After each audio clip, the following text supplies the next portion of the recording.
Bonjour, et nous voilà de retour sur le plateau du Palais des Festivals à Cannes à l'occasion des universités d'hiver de la formation professionnelle organisée par Centre Info.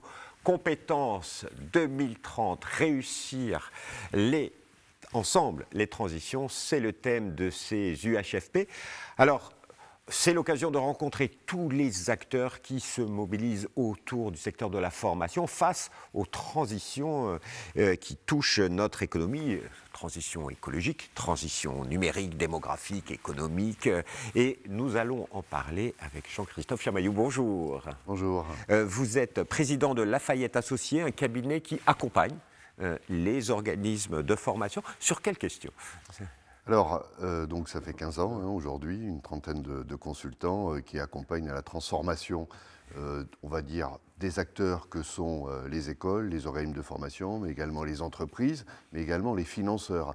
Oui. Je pense aux OPCO et puis aux branches professionnelles.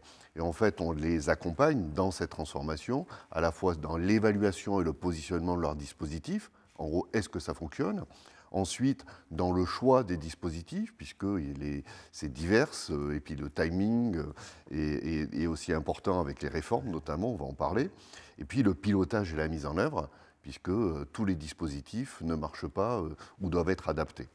Alors, notre société évolue très vite. On parle même de révolution industrielle qui est en train d'arriver, en tout cas on le voit sur certains secteurs d'activité.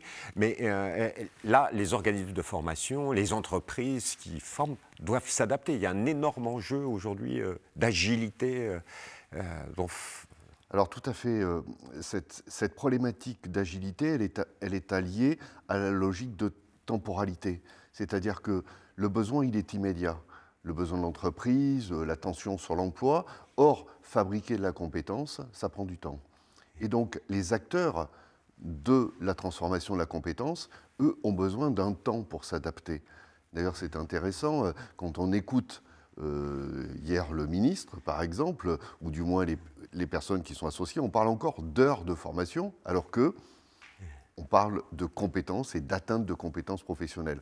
Donc on voit bien que culturellement, il y a encore du chemin à faire pour aider les solutions à se mettre en œuvre.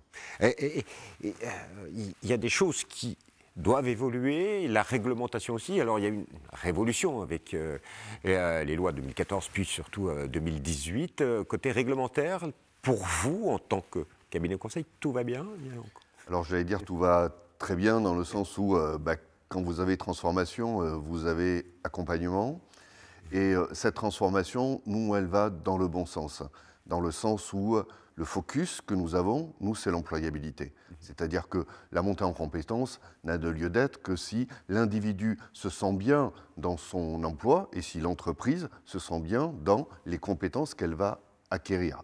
Bon, maintenant, une fois qu'on a dit ça, il y a toute cette réglementation, je pense notamment, on en a parlé hier et peut-être aujourd'hui, de la VAE, les blocs de compétences, les certifications. Ça, c'est côté structuration de l'offre de formation, mais également côté financement. La ministre a parlé hier de cette volonté d'organiser ou du moins de simplifier peut-être ces modalités parce que c'est extrêmement complexe. On parle aujourd'hui de cofinancement.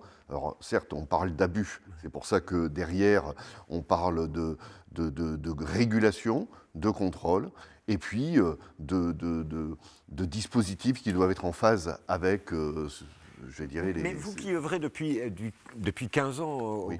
Est-ce que la réglementation nouvelle permet plus de souplesse et cette agilité dont vous parliez qui est importante ? Alors, je pense que la problématique, c'est plus une problématique de régulation. Et quand on est dans la régulation, par exemple, on a eu la mise en place de Calliope sur la qualité, que certains connaissent. On a eu aussi le fameux CPF, qui tout d'un coup s'est monétisé. Et ça, c'est comment on contrôle. Et donc, forcément, dans un premier temps, avant de contrôler, il faut s'adapter. Et culturellement, c'est des mondes qui ont, malheureusement, on est là pour former des gens qui doivent s'adapter. Et les organismes de formation ou les offres ont des fois un petit peu de mal à s'adapter. Mais tout ce que je constate, moi, c'est que quand même tout se met en œuvre.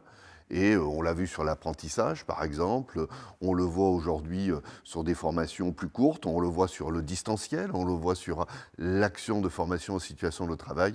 Donc on voit quand même que culturellement, c'est encore un petit peu difficile, mais que l'avenir est devant nous et que tout le monde est à peu près dans le même, va dans le même sens quand même. Hein. Est-ce qu'il y a des points importants qu'il faut souligner? Il y a des enjeux forts, selon vous, pour les acteurs de la formation? Alors, pour moi, le premier enjeu, enfin, j'utilise dans notre méthodologie, on va dire, d'analyse, les 4 thèmes qui sont le quasi parfait qui ne doit pas exister, hein.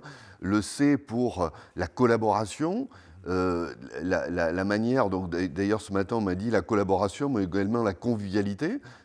Ensuite, le A dans l'agilité, mais également l'accessibilité, c'est-à-dire comment ce modèle va être plus accessible à un plus grand nombre.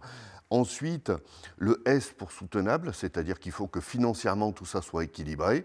Et puis le I pour inclusion, individualisation. Donc on a vraiment tous les outils aujourd'hui pour mettre en œuvre et faire bouger ces acteurs, mais également les dispositifs qui vont se mettre en place. C'est très important pour vous, la notion de ensemble, la collaboration. On parle de modèle français en silo et ça, c'est... Oui, alors oui. Faut le faire exploser. Alors, le faire exploser, c'est plutôt le faire collaborer, dans le sens où c'est vrai que pendant... Et même encore, on vient chercher une école pour son expertise et son flux. On vient chercher un organisme pour son expertise et son flux. En fait, on a toujours un petit peu avancé chacun un petit peu chez soi. Et là, aujourd'hui, on dit, non, c'est pas si simple que ça. Il faut mieux collaborer. Il faut casser un peu ces silos, c'est vrai. Et la loi était là pour faire le Big Bang, pour essayer, on va dire, de casser ces modèles, plus en utilisant le biais du financement. Maintenant, il faut travailler sur le biais des dispositifs et des acteurs pour qu'ils collaborent un petit peu plus de concert ensemble. Parce que la priorité, à un moment donné, c'est un actif, un chômeur qui a besoin. Et quel regard portez-vous sur... Parce qu'il y a les acteurs de l'accompagnement, il y a les acteurs de la formation. Il faut penser différemment aujourd'hui face aux enjeux qui arrivent avec ces nouveaux métiers qui arrivent. Ouais, il faut changer. En fait, la problématique, c'est une problématique de valeur. C'est-à-dire que la chaîne de valeur, elle est en train d'évoluer.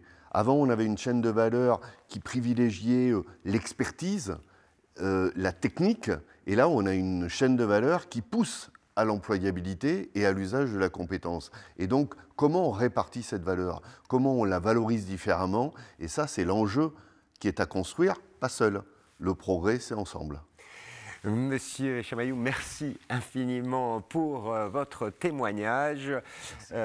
Si vous voulez en savoir plus, un site internet www.lafayetteassociés.com. Et quant à moi, je vous dis à bientôt pour une nouvelle édition spéciale Compétences 2030, réussir ensemble les transitions. Au revoir.